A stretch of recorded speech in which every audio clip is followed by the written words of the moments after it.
Welcome back, my dear friends. We have a bunch of catch up to do.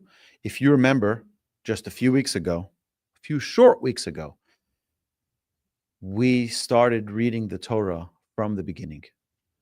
And the first portion of the Torah we all know, Bereishis, it's the portion which is the most important because it's the foundation, but it gets the least attention because we never have a full week to prepare for the portion of Bereishis, because you always have Simchas Torah, where we conclude the Torah, and it's always sometime in the middle of the week, and we never get a full week to review the Parsha.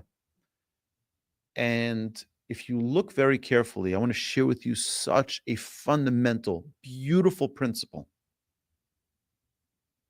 that our sages tell us the entire Torah is truth. King David in Psalm says, Rosh Devarcha Emes, the beginning of your words is truth. What's the beginning? The Torah. The Torah is before creation. It's the blueprint. Everything in it is truth. Sages tell us what King David is telling us is not only the Torah, but if you look at the words, the beginning of all the words and the ends of all the words all have truth in it. What are we talking about? So if you look, Bereishis, Bara, Elokim, the last letters of those three words, the first three words in the Torah, in the beginning, God created. It ends with a Taf, it ends with an Aleph and a Mem, which is Emes, which means truth. That's the beginning, the first three words of the Torah. You look at the end of the creation, and what is it over there? It concludes with Asher bara Elokim la'asos. Aleph, Mem, Taf. Again, Emes. The name of Hashem is the name of Hashem. The name of Hashem is Emes. Hashem's name is Emes. We say this in the Shema. The end of Shema, Hashem Elokechem Emes. And we know the fundamental principle that letters have a defining design, and the Aleph has two legs, the Mem has two legs, and the Taf has two legs. Sheker, on the other hand, which is falsehood, all have one leg, because eventually they fall. Eventually they disappear. And it's very, very interesting that Rabbeinu Bachya, one of the great commentators on the Torah, says that all of the vowels of the Hebrew alphabet all appear in the first verse of the Torah, except for one.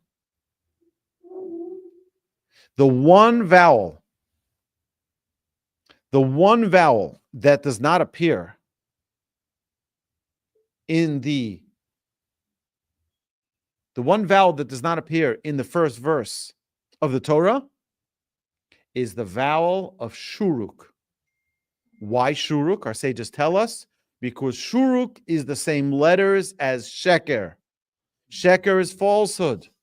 Shin, kuf, resh, and therefore it is not included in the first verse of the Torah, because everything, the fundamental of everything that exists in our world, cannot exist without truth. Truth is the essence of it all. But that's not it. If you want, I will show you something even greater. That the written Torah and the oral Torah also have these three letters of Aleph, Mem, and Taf. Anochi Hashem Elokecha is the first letter. Aleph is the first letter of the Ten Commandments. What is the first letter of the oral Torah, the Mishnah? Mem, Me Amos Korin. What's the first letter of the Talmud? You guessed it, Taf. Aleph, Mem, Taf. The Gaon of Vilna says, a brilliant idea. Rashi, in his commentary, is very particular in the exact words he uses to define things. Rashi is giving us basic explanation for things. Now, when it talks about the slithering animals that go on their belly. So there's a proper way to translate that. You can write it as stomach. You can write it as gachon, also a different term for belly, or me'ayim, which means the innards. But Rashi, in the beginning of the Torah, when that word gachon is used with a snake, he doesn't translate it. But in the middle of the Torah, which is actually the middle verse of the entire Torah, he uses a term me'ayim, which means innards. So the first, Rashi begins the commentary for the Torah with Amar Rabbi Yitzchak, which is Aleph. The middle word, he specifically, the middle verse of the entire Torah in the Torah and in Rashi's commentary uses the letter Mem. And then at the end of the Torah, he says, Yasher kochacha al asher shivarta, where God says to Moshe, you did a good job by that you broke the tablets. You did the appropriate thing, and it concludes with the letter Taf. So also Rashi in his commentary starts with Aleph. In the middle of the Torah, the middle verse of the Torah is with a Mem in his commentary, and all the way at the end of the Torah, it concludes with the letter Taf. What does this have to do with each and every one of us? You know, sometimes, I say this many times in the name of my rabbi of blessed memory, Rav Beryl Eisenstein, grew up in Chicago, went to the yeshiva of Mir in Jerusalem, and he was dedicated to one thing and one thing only, and that was truth. Sometimes there's what they call an inconvenient truth. What is it? Why do they call it the inconvenient truth? Because it's not comfortable.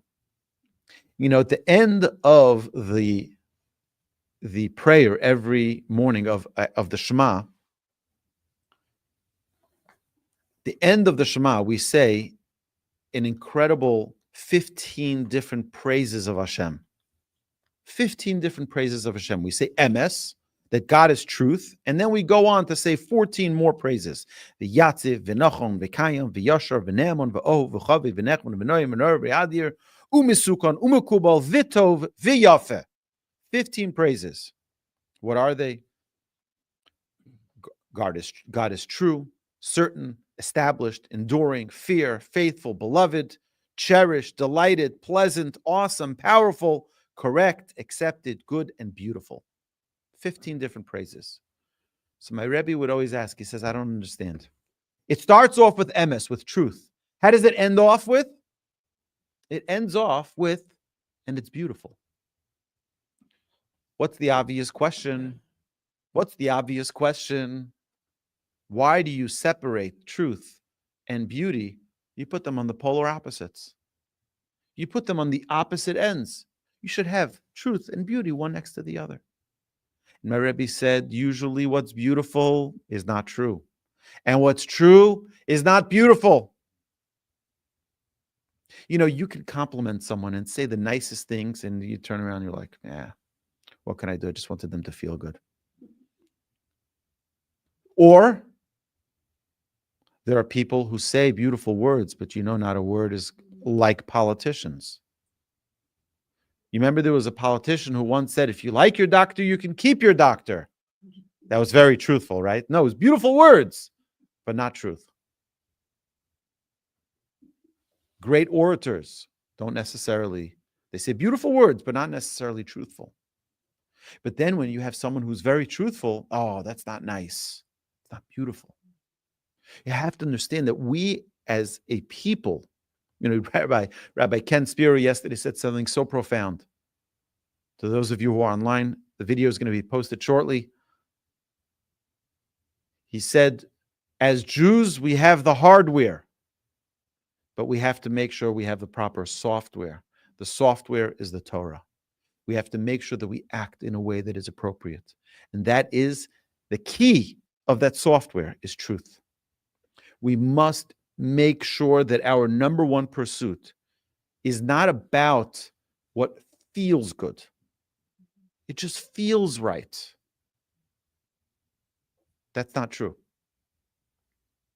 What is truth may not feel right to you, but that's because you're not aligned.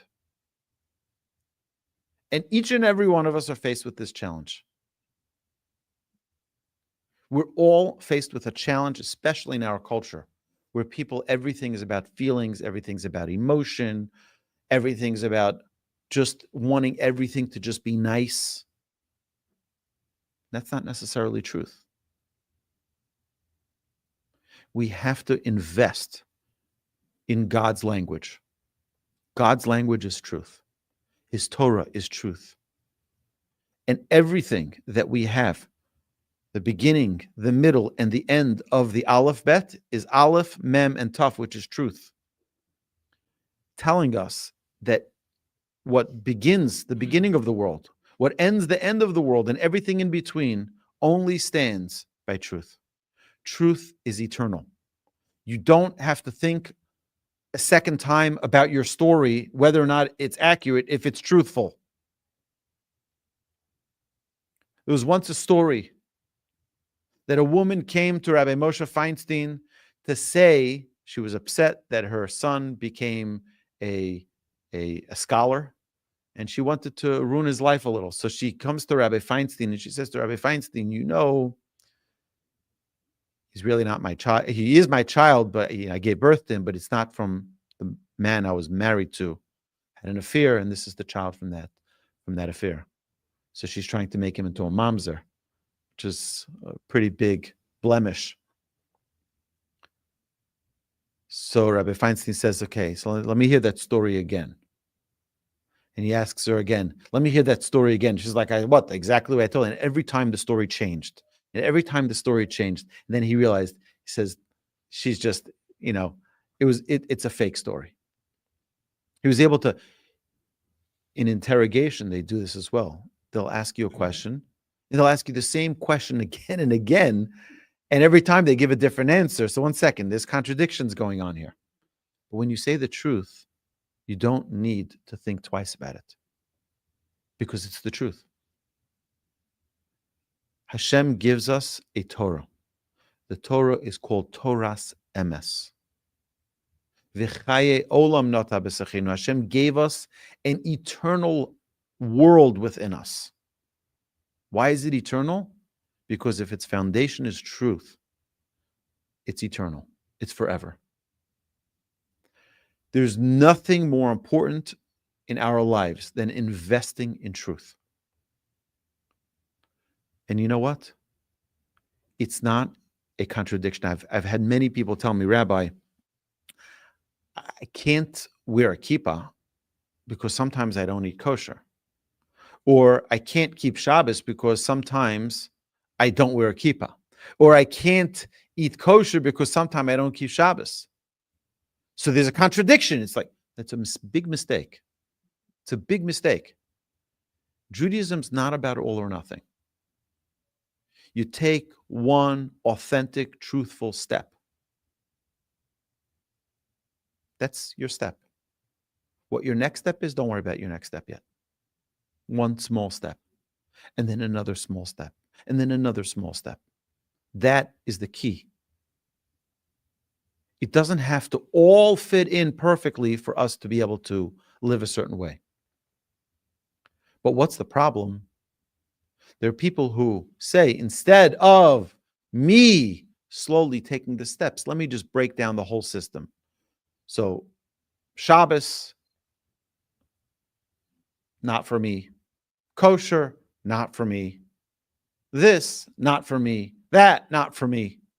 And they start changing the Torah, modifying it so that it fits my way of life, instead of us modifying ourselves to the Torah. And that's what the Torah is saying. This is a true document.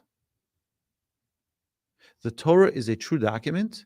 We need to invest in connecting ourselves with it, not trying to change it and modify it so that it fits with us. That means that if I'm not 100% in my observance of the Torah, that doesn't make you a bad person. That doesn't make you a bad person. Don't change the Torah. It means even, Golda Meir used to say that the synagogue that I don't go to is Orthodox. She didn't go to synagogue. She was not a religious woman. But don't change what our parents, our grandparents, our great-grandparents, the way they observed. That means if a person doesn't observe it, that's their choice. That's fine. That's their relationship with Hashem. But don't start changing the Torah now to fit your way of life. I still want to get there. I'm not there yet. God is patient. God is loving. But don't change the Torah. Because then we're on a path on our own. And that's a very dangerous place to be. We need to hold on to truth. Even when it's uncomfortable, when it's inconvenient. Take our small step, but it should be a truthful step. One where we're there. We're up to it. Make it real. Don't do it because your neighbor's telling you to do it. Not because your friends are telling you to do it.